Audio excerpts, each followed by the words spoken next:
Hello class 12, welcome back to Concept Capsule. நாங்கள் விக்கி.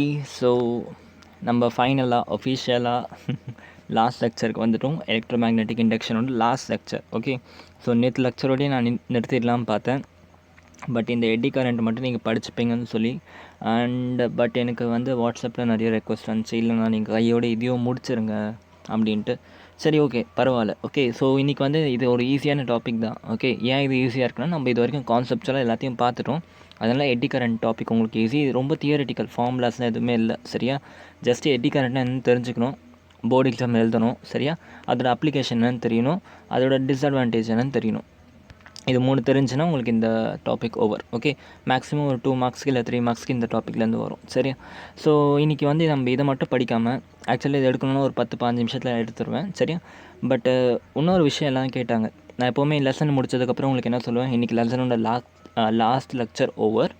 என்ன பண்ணணும், என்சிஆர்டி ஓப்பன் பண்ணுங்கள். என்சிஆர்டி ஓப்பன் பண்ணி லைன் பை லைன் படிங்கன்னு சொல்லியிருக்கேன். கரெக்டாக? ஸோ எல்லாேருக்கும் இதில் ஒரு டவுட்டு, ஓகே, எப்படி நான் லைன் பை லைன் படிக்கிறது அப்படின்ட்டு. ஸோ இன்றைக்கி இந்த எட்டி கரண்ட் எக்ஸாம்பிள் வச்சு உங்களுக்கு எப்படி படிக்கிறதுன்னு நான் என்சிஆர்டியில் சொல்லி கொடுத்துருவேன். சரியா?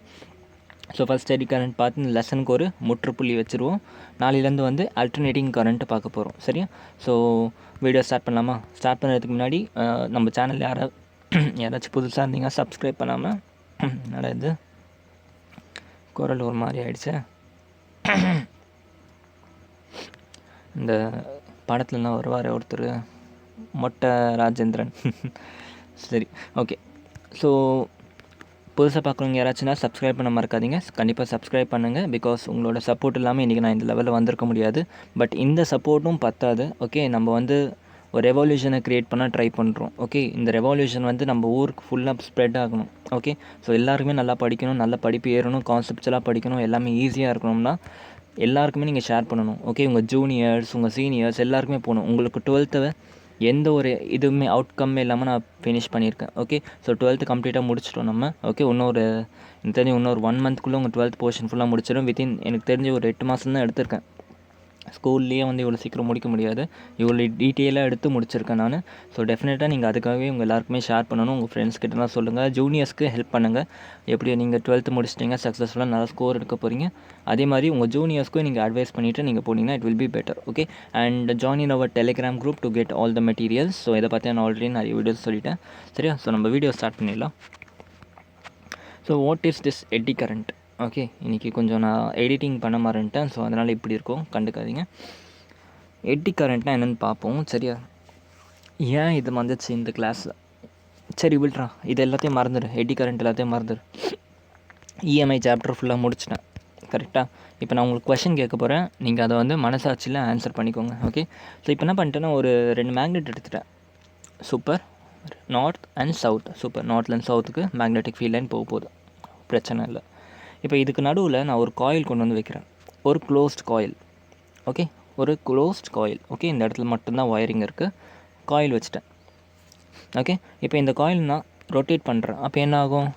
என்னென்னா, இது குழந்தைத்தனமாக கொஸ்டின் கேட்குறீங்க, இவ்வளோ சொல்லி கொடுத்துட்டு இது கூட நாங்கள் ஆன்சர் பண்ண மாட்டோம். ஸோ என்ன ஆகுது?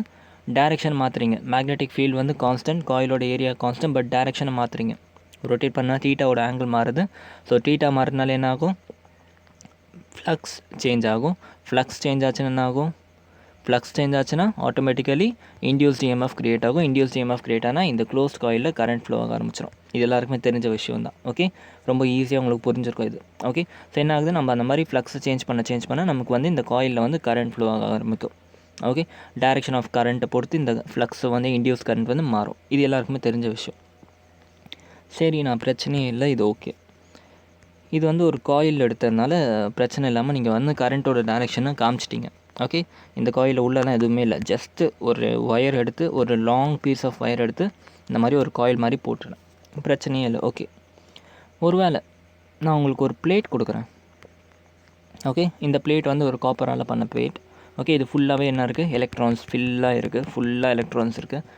இந்த பிளேட்டை கொண்டு போய் நான் இன்டியூஸ்ட் கரண்ட்டில் வச்சேன்னா, ஐ மீன் மேக்னெட்டிக் ஃபீல்டு ஃப்ளக்ஸை சேஞ்ச், இந்த பிளேட்டில் ஃப்ளக்ஸை சேஞ்ச் பண்ண என்ன ஆகும்? ஆப்வியஸாக கரண்ட் ஃப்ளோ ஆகும். ஃப்ளக்ஸை சேஞ்ச் ஆனாலே கரண்ட் ஃப்ளோ ஆகும். சரியா? இப்போ இந்த மேக்னெட்டுக்கு நடுவில் நான் அந்த காயிலில் வைக்காமல் இந்த பிளேட்டை வைக்கிறேன். ஓகே, அண்டர்ஸ்டாண்ட் பண்ணுங்கள். இது அந்த plate.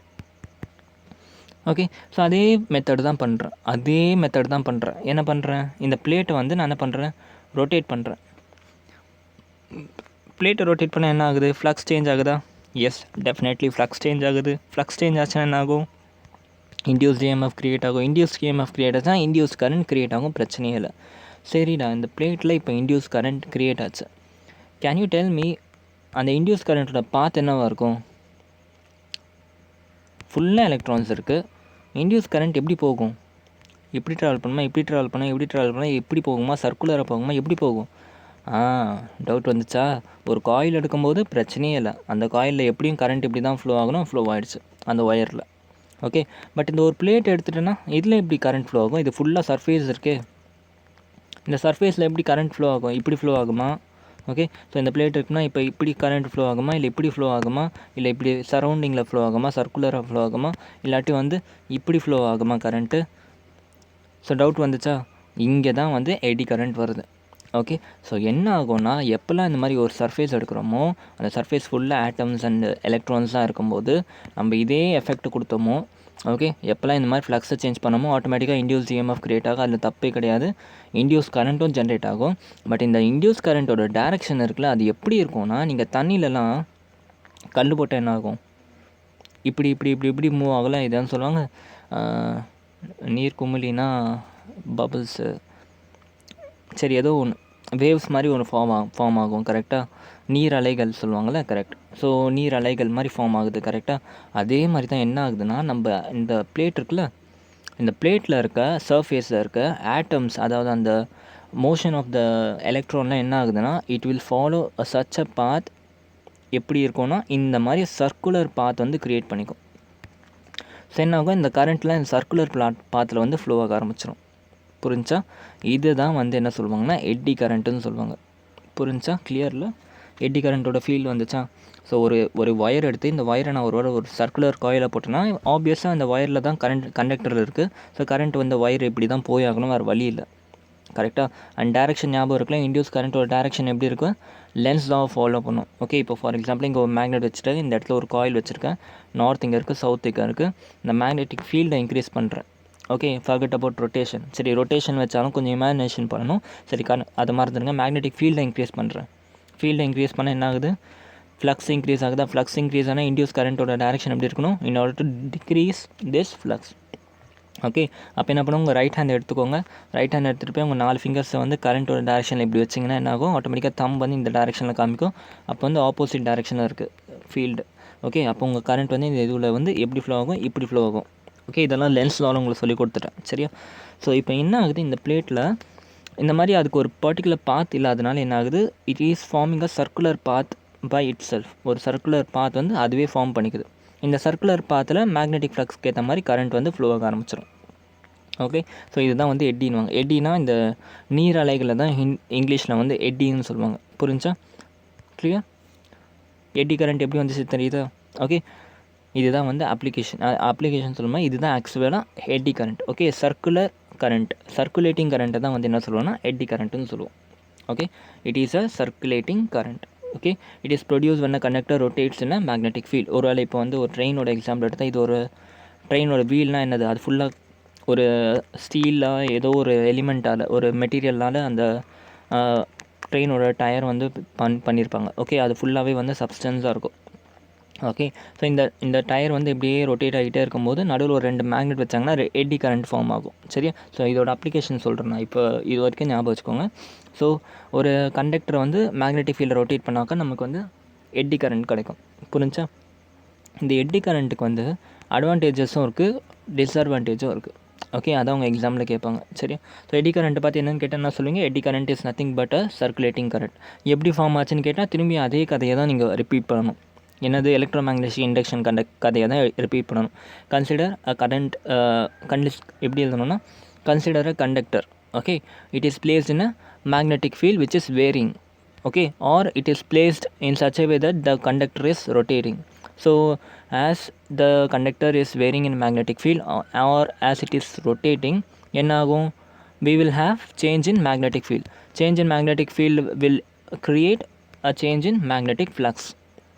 Okay, the change in magnetic flux will create a change in induced EMF, அதாவது it will create an induced EMF, and this induced EMF will create an induced current, and this induced current will be traveling in a circular path. Okay, this is known as eddy current. Okay, circulating path இல்லை circular பாத், இதுதான் வந்து eddy கரண்ட்னு சொல்லுவோம். சரி, so இந்த இதுவெல்லாம் தெரியும். Phi equal to BA cos theta depend பண்ணியிருக்கு. So B change ஆனால் ஏ சேஞ்ச் ஆனால் தீட்டா சேஞ்ச் ஆனால் ஃப்ளக்ஸ் சேஞ்ச் ஆகும். ஃப்ளக்ஸ் சேஞ்ச் ஆனால் induce EMF induce current.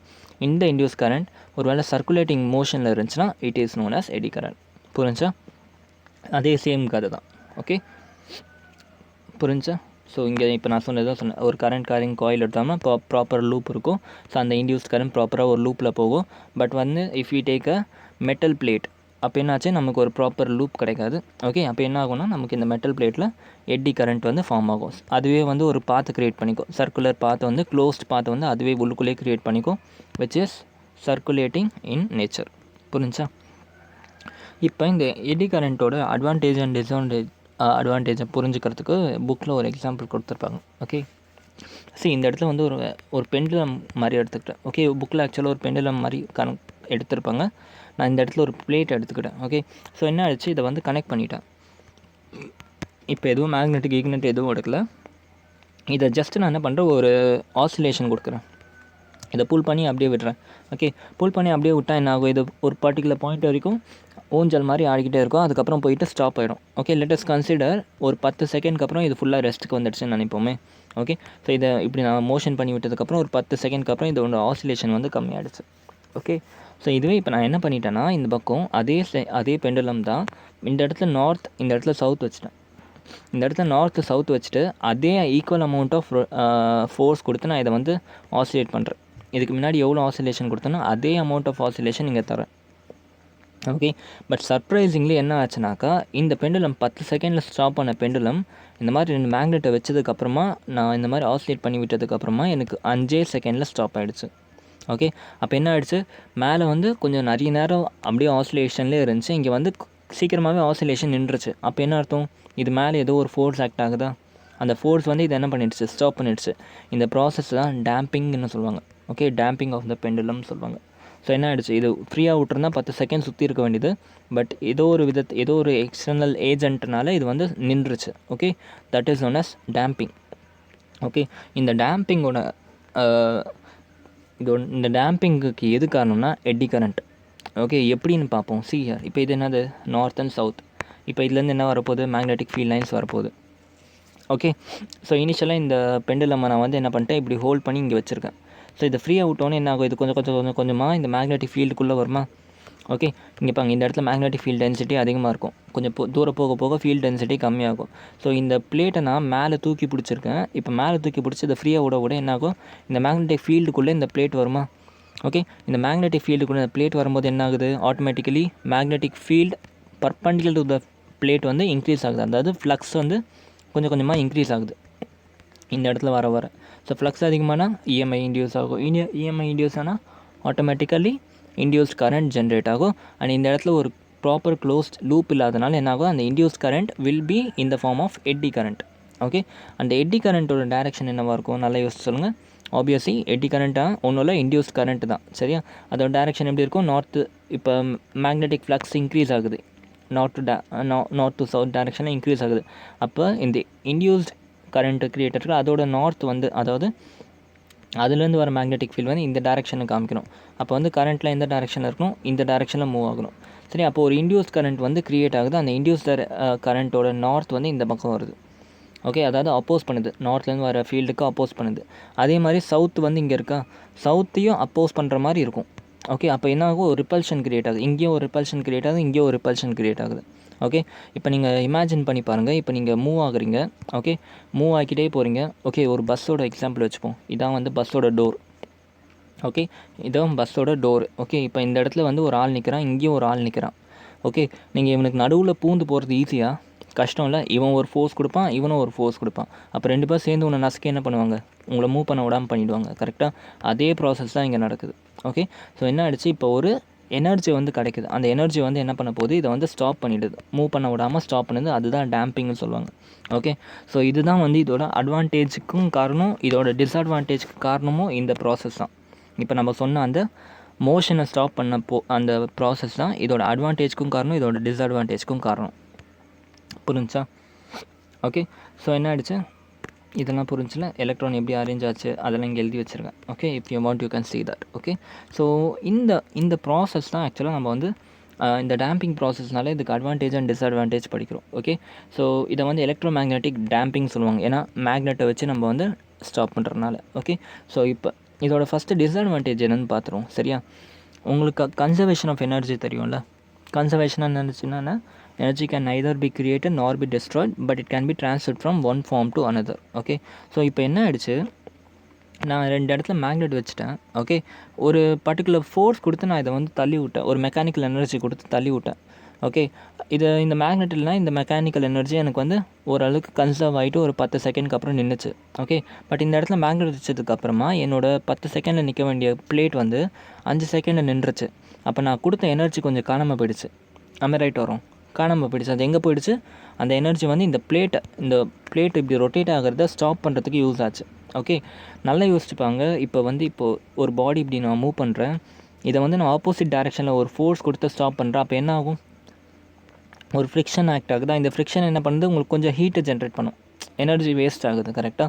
So அதனால தான் என்ன ஆகுது, இந்த மாதிரி ஸ்டாப் ஆகுறப்போ எனர்ஜி வந்து வேஸ்ட் ஆக ஆரம்பிக்குது. எந்த ஃபார்ம்லனாக்கா அதான் ஹீட் எனர்ஜியாக. ஓகே, ஸோ இந்த காயில் என்னாகும், சூடாகிடும். காயில் வந்து சூடாகிடும். சரியா? இப்போ டிரான்ஸ்ஃபார்மர்லாம் எடுத்தோம்னா என்ன பண்ணுறோம், அதுக்குள்ளே மெட்டல் கோர் வைக்கிறோமா. டிரான்ஸ்ஃபார்மர் பார்த்தீங்கன்னா படிப்பீங்க. ஓகே, உங்களுக்கு இன்னும் பெஸ்ட் எக்ஸாம்பிள் சொன்னோம்னா, ஜென்ரேட்டர்லாம் என்ன ஆகுனா, செட்டம் அந்த காயிலை ஊன் பண்ணுறாங்கல்ல, அதுக்கு நடுவில் வந்து மெட்டல் பிளேட் வச்சுருப்பாங்க. ஓகே, சரி, டிரான்ஸ்ஃபார்மர் எக்ஸாம்பிளே எடுத்துக்கோங்க, ஏன்னா அது வந்து ப்ராக்டிக்கல் ப்ராப்ளம். நிறைய வாட்டி நீங்கள் கேள்விப்பட்டிருப்பீங்க, டிரான்ஸ்ஃபார்மர் போயிடுச்சு, டிரான்ஸ்ஃபார்மர் வெடிச்சிடுச்சுலாம் கேள்விப்பட்டிருக்கீங்களா. அதெல்லாம் எதனால, இந்த டேம்பிங்கால தான். ஸோ என்ன ஆகுனா, டிரான்ஸ்ஃபார்மர் அடுத்த கிளாஸ் உங்களுக்கு சொல்லி தருவேன், அடுத்த லெசனில். டிரான்ஸ்ஃபார்மருக்கு நடுவில் ஒரு பிளேட் ஒன்று வச்சுருப்பாங்க. ஓகே, இந்த வந்து சாஃப்ட் அயர்ன் கோர் பிளேட்டுன்னு சொல்லுவோம். சரியா? ஸோ இந்த பிளேட்டில் என்ன ஆகுதுன்னா, கரண்ட் அதே மாதிரி இன்டியூஸ் கரண்ட் வரும்போது இந்த மாதிரி எட்டீஸ் ஃபார்ம் ஆகும். ஓகே, இந்த எட்டீஸ் தான் எவ்வளோ அதிகமாக ஃபார்ம் ஆகும்னா, இது ரொம்ப டேம்பிங் ரொம்ப க்ரியேட் ஆகிடும். டேம்பிங் ரொம்ப க்ரியேட் ஆச்சுன்னா இந்த பிளேட் வந்து பயங்கரமாக ஹீட் ஆகிடும். பயங்கரமாக ஹீட் ஆகி இந்த பிளேட்டே மெல்ட் ஆகிடும். ஓகே, அதனால தான் உங்கள் டிரான்ஸ்ஃபார்மரில் செட்டும் அப்படியே கொழுந்துக்கிட்டு எரியிற மாதிரிலாம் பார்ப்பீங்க. அதெல்லாம் என்னென்னா டேம்பிங் அடிச்சுன்னு அர்த்தம். ஓகே, ஸோ இந்த மாதிரி ஹீட் எனர்ஜினால நமக்கு வந்து என்ன ஆகுது, நமக்கு வந்து டிஸ்அட்வான்டேஜ் கிடைக்குது.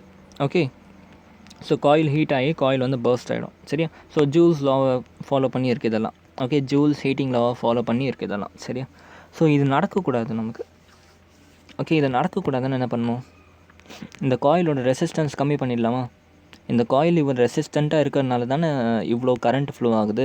ஒருவேளை இந்த காயில் நான் ரெசிஸ்டன்ஸை கம்மி பண்ணிட்டேன்னா, அப்போ வந்து என்ன பண்ணிக்கலாம்னா, சாஃப்ட் அயனுக்கு பதிலாக வேறு ஏதாச்சும் ஒரு மெட்டீரியல் யூஸ் பண்ணிக்கலாம். ஓகே, பட் நம்ம ப்ராக்டிக்கலாக யோசிச்சு பார்த்தோம்னா, சாஃப்ட் அயன் கோர் எடுத்ததுக்கே காரணம் வந்து கரண்ட்டு அதிகமாக நமக்கு ஜென்ரேட் பண்ணணும், இல்லை கரண்ட் அதிகமாக ட்ரான்ஸ்ஃபர் பண்ணணுன்றதுக்காக தான். பட் அந்த மெட்டீரியலை நம்ம மாற்றிட்டோம்னா நமக்கு பிரச்சனை. ஓகே, ஸோ வேறு என்ன பண்ணணும், ரெசிஸ்டன்ஸு குறைக்கணும். அப்போ என்ன பண்ணோம், ρL/A. Resistance depends on ρL/A. ஒருவேளை நான் என்னோடய ஏரியாவை குறைச்சிட்டேன்னா, ஏரியா எப்படி குறைக்கலாம், இப்போ இப்படி இருக்குது, இப்படி இருந்ததுனால எனக்கு எட்டி கரண்ட் இப்படி ஃபார்ம் ஆச்சு. ஒருவேளை நான் வந்து இதே பிளேட்டை நான் இந்த மாதிரி எடுத்துட்டேன்னா என்ன ஆகிடுச்சு, ஏரியா கம்மியாகிடுச்சா. ஏரியா கம்மியானால் இந்த பிளேட்டோட ரெசிஸ்டன்ஸ் அதிகமாகிடுச்சு. அதாவது எட்டி கரண்ட்டால் இப்படி ஃபார்ம் ஆக முடியாது, ஒரு க்ளோஸ்டு லூப் இப்படி பண்ண முடியாது. இப்போ என்ன ஆகும், குட்டி குட்டி எட்டி கரண்ட்டாக க்ரியேட் ஆகும். ஓகே, எப்படி இந்த மாதிரி குட்டி குட்டியாக எடி கரண்ட் வந்து க்ரியேட் ஆகிக்கும். புரிஞ்சா? ஸோ இந்த மாதிரி தான் வந்து என்ன பண்ணுவோம், அப்போ நம்ம யூஸ் பண்ணுற பிளேட்டெல்லாம் வந்து இந்த மாதிரி கட் பண்ணிப்போம். Okay, we reduce the cross sectional area in order to avoid the formation of eddies. Okay, இந்த எட்டீஸை வந்து ஃபார்ம் பண்ணுறதுக்காக நம்ம இதை பண்ணுவோம். இன்னொரு விதத்துலேயும் வந்து நம்ம பண்ணிக்கலாம். என்ன பண்ணுவோம்னா, நீங்கள் நிறைய கவனிச்சிருப்பீங்க, மோட்டர்லாம் ஓப்பன் பண்ணி பார்த்தீங்கன்னா உங்கள் பிளேட்லாம் என்ன இருக்குன்னா, ஒன்று ஃபெவிக்விக் போட்டு ஒட்டின மாதிரி ஒட்டி வச்சுருப்பாங்க. ஓகே, நிறைய மோட்டர்ஸ், கார்லலாம் வர மோட்டரு, அப்புறம் நீங்கள் சர்க்கியூட்லாம் சும்மா இந்த உடச்சி பார்த்தீங்கன்னா தெரியும், சில இடத்துல வந்து இந்த மாதிரி பிளேட்டெல்லாம் ஒட்டி வச்சுருப்பாங்க. நடுவில் ஒரு லேமினேஷன் மாதிரி கொடுத்துருப்பாங்க. லேமினேஷன் ஒரு பிளாஸ்டிக் ஷீட்டோ இல்லை வந்து ஏதோ ஒரு மெட்டீரியலோ வச்சு சாண்ட்விச் பண்ணியிருப்பாங்க பிளேட்டெல்லாம். ஸோ இப்படி பண்ணுறதுனாலே நமக்கு எட்டீஸ் வந்து குறைஞ்சிரும். ஓகே, எட்டீஸ் வந்து ட்ரான்ஸ்ஃபர் ஆகாது ஒரு இடத்துலேருந்து இன்னொரு பக்கம். சரியா? ஸோ இதெல்லாம் வந்து it is method to control or to reduce the heat. So heat reduce பண்ணால் கரண்ட் ரெடியூஸ் ஆகும். ஓகே, கரண்ட் ரெடியூஸ் ஆச்சுன்னா ரெசிஸ்டன்ஸ் ஆஃப் த மெட்டீரியல் வந்து என்ன ஆகுது, அதிகமாகிடுது. புரியுதா? ஸோ இதனால் வந்து நமக்கு வந்து அந்த ஹீட்டிங் எஃபெக்ட் வந்து கம்மியாகிடும். சரியா? ஸோ இதுதான் வந்து டிஸ்அட்வான்டேஜ். ஓகே, ஸோ இப்போ அப்ளிகேஷன் பார்ப்போம். எடி கரண்ட்டோட அப்ளிகேஷனும் ஈக்குவலி இம்பார்ட்டண்ட். ஓகே, எங்கன்னாக்கா டெட் பீட் கேல்வனோமீட்டர் அப்படின்னு சொல்லுவாங்க. கேல்வனோமீட்டர் எடுத்திங்கன்னா கேல்வனோமீட்டரில் என்ன ஆச்சு, நமக்கு இந்த நீடில் வந்து டெஃப்ளெக்ட் ஆகுது. கரெக்டாக? இப்போ நீங்கள் கரண்ட்டு பாஸ் பண்ணால் இந்த கேல்வனோமீட்டர் டெஃப்ளெக்ட் ஆகிட்டு இப்படி வந்துடுச்சு. அப்போ நீங்கள் கரண்ட் எடுத்தோடனே அது நார்மல் பொசிஷனுக்கு போயிடுச்சு. இது எப்படி போகுதுன்னா பிகாஸ் ஆஃப் திஸ் எட்டி தான். ஸோ அந்த கேல்வனோமீட்டர் என்ன பண்ணியிருப்பாங்க, இந்த மாதிரி ஒரு பிளேட் அதை வச்சுருப்பாங்க. ஸோ நீங்கள் கரண்ட் கொடுக்க இந்த பிளேட்டில் ஒரு எட்டி ஜென்ரேட் ஆகல. இந்த ஜென்ரேட் ஆகிற எட்டினாலேயே என்ன ஆகுது, ஒரு சிஸ்டம் மாதிரி பண்ணியிருப்பாங்க. அந்த சிஸ்டம் வந்து என்ன ஆகுது, டேம்பிங் கொடுக்கும்.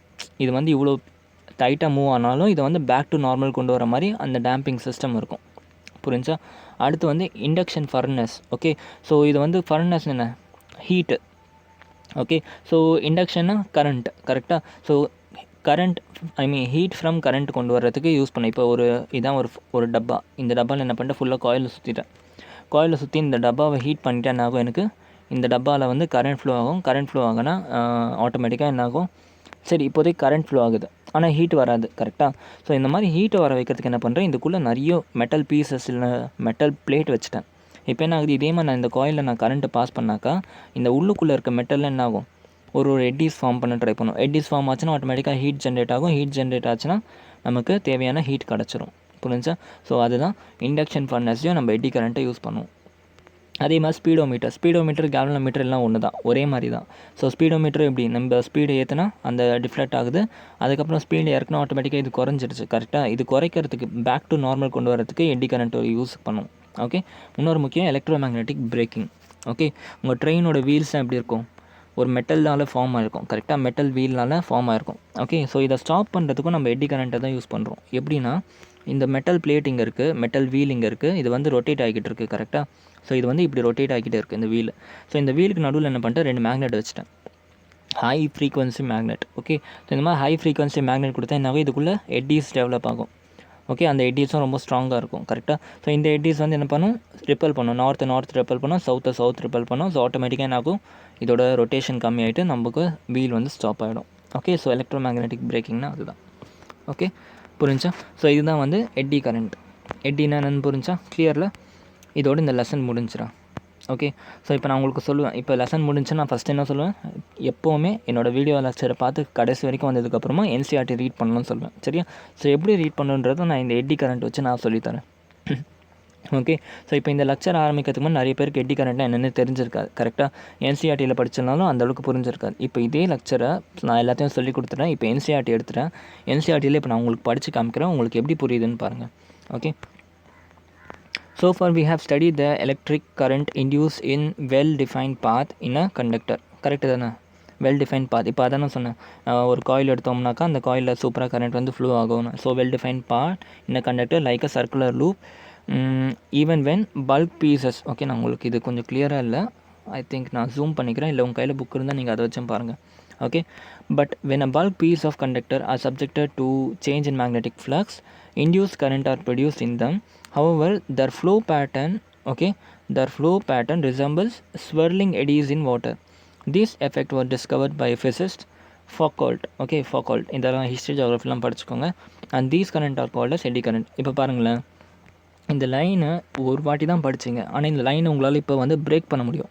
என்ன சொன்னாங்கன்ட்டு. ஓகே, இல்லை என்ன சொன்னாங்க, ஃபஸ்ட்டு ஒரு கரண்ட்டு கேரிங், நம்ம சிம்பிளாக ஒரு காயிலில் இன்டியூஸ் கரண்ட்டை பற்றி பார்த்தோம். அந்த காயிலில் வந்து ஒரு டெஃபினட் பாத் இருந்துச்சு ஃபாலோ பண்ணுறதுக்கு. பட் இப்போ அந்த காயிலுக்கு மேலே ஒரு பல்க் மெட்டீரியல், ஒரு பிளேட் மாதிரி ஒரு பல்க் மெட்டீரியல் எடுத்துட்டோம்னா இதில் வந்தால் இன்டியூஸ் கரண்ட் வந்துச்சுன்னா அது வந்து ஒரு டெஃபினட் பாத் இருக்காது, அது வந்து எட்டிஸ் ஃபார்ம் பண்ணும் அப்படின்னு சொல்லிட்டு கிளியராக சொல்கிறாங்க. புரிஞ்சா? இப்படி தான் வந்து படிக்கணும்.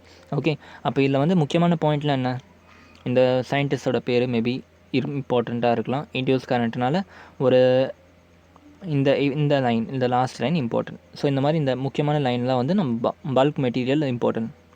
ஓகே, ஸோ இந்த மாதிரி முக்கியமான லைன்லாம் அண்டர்லைன் பண்ணிக்கிட்டே வரணும். இப்போ அடுத்த லைன் படிப்போம். Okay, consider the apparatus shown in the figure. A copper plate is allowed to swing like a simple pendulum between the poles of the strong magnet. Okay, it is found that the motion is damped and in little while the plate comes to halt in magnet. புரிஞ்சா? So இந்த line லைனில் படித்தோம்னா புரிஞ்சிருக்காது. But உங்களுக்கு நான் எல்லாமே சொன்னதுக்கப்புறம் இந்த line நல்லாவே புரிஞ்சிருச்சு. உங்களுக்கு என்ன தெரியும், ஒரு மேக்னெட்டுக்கு நடுவில் சிம்பிளாக ஒரு பிளேட்டை எடுத்துகிட்டு போய் வச்சுட்டாங்க. அந்த பிளேட் வந்து நார்மலாக கொடுக்குற ஆசிலேஷனோட இப்போ கம்மியான ஆசிலேஷன் கொடுக்குது அப்படின்றத இங்கே இந்த லைனில் சொல்லியிருக்காங்க. சரியா? we can explain this phenomena on the basis of electromagnetic induction. Okay, அதுதான் நான் சொன்ன மாதிரி எலக்ட்ரோமேக்னெட்டிக் இண்டக்ஷன் வச்சு இதை சொல்லித்தராங்களாம். Magnetic flux associated with the plate keep on changing obviously, and the plate moves in and out of the region between electromagnetic poles. The flux change induce eddy current in the plate. Direction of eddy current are opposite when the plate swings into region between the poles and when it swings out of the region. Correct தானே? இது ஃபுல்லாக நான் உங்களுக்கு சொல்லிக் கொடுத்தது தானே. என்ன சொல்கிறாங்க, இந்த மாதிரி தான் இன்டியூஸ்ட் இஎம்எஃபோட கான்செப்ட் தான் வருது. இந்த பிளேட் வந்து உள்ளே வரப்போ என்ன ஆகுது, மேக்னெட்டிக் ஃப்ளக்ஸ் இன்க்ரீஸ் ஆகுது. மேக்னெட்டிக் ஃப்ளக்ஸ் இன்க்ரீஸ் ஆனாக்கா இது உள்ளே வரப்போ கொஞ்சம் என்ன ஆகுது, ஃப்ளக்ஸ் இன்க்ரீஸ் ஆனால் ஆட்டோமேட்டிக்காக கரண்ட்டோட டேரெக்ஷன், இன்டியூஸ் கரண்ட்டோட டேரெக்ஷன் வில் பி இந்த ஆப்போசிட் டேரெக்ஷன். ஸோ அப்போ வந்து இன்டியூஸ் கரண்ட் இப்படி இருக்குது. ஓகே, ஸோ இந்த பிளேட் வந்து கொஞ்சம் கொஞ்சமாக ஒரு பாயிண்ட் வந்ததுக்கப்புறம் வெளியே போக ஆரம்பிச்சிடும். வெளியே போச்சுன்னா மேக்னெட்டிக் ஃப்ளக்ஸ் டிக்ரீஸ் ஆகுது. அப்போ வெளியே போகும்போது இதோட டேரெக்ஷன் வேறு மாதிரி மாறும். ஓகே, ஸோ அந்த ஃபெனாமினா தான் சொல்லியிருக்காங்க. ஓகே, ஸோ இந்த கரண்ட் தான் வந்து எல்டிஸை க்ரியேட் பண்ணுது அப்படின்னு சொல்லிட்டு சொல்கிறாங்க. ஓகே, ஸோ இதே மாதிரி பாருங்கள். If a rectangular slot are made to copper as shown in the figure, area available to flow the current is less.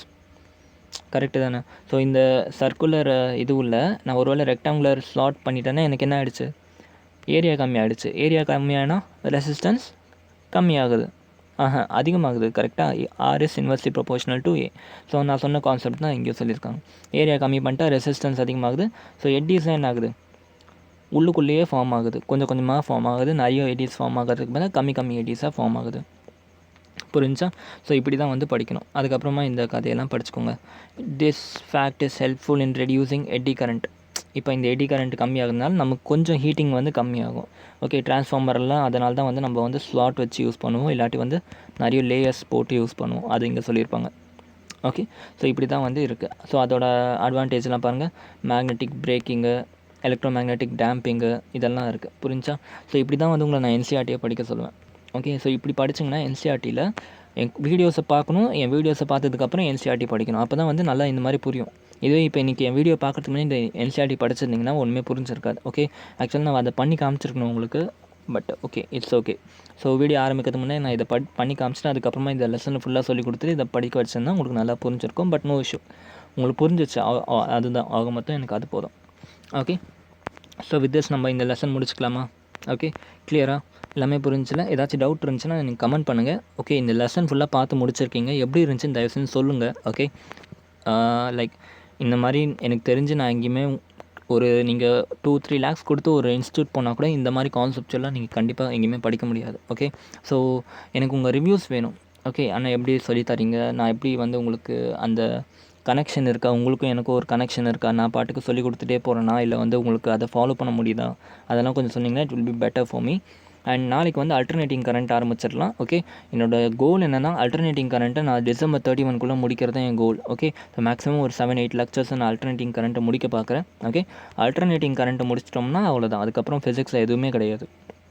Okay, ஃபிசிக்ஸில் அதுக்கப்புறம் எதுவுமே கிடையாது. அதுக்கப்புறம் எலக்ட்ரோமேக்னெட்டிக் வேவ்ஸு மொக்கையான தியரிட்டிக்கல் சாப்டர். அதுக்கப்புறமா ரே ஆப்டிக்ஸ் இருக்குது, லென்த்தியான சாப்டர். பட் இப்போ கம்மி பண்ணிட்டாங்க. வேவ் ஆப்டிக்ஸ் ஆல்ரெடி எடுத்துட்டேன். அதுக்கப்புறமா வரதான் radiation, atoms, nuclei, environmental chemistry, biomolecule. Okay, biomolecule கெமிஸ்ட்ரிக்கு போயிட்டேன்னா ஸோ இதெல்லாம் இருக்குது, அவ்வளோதான்.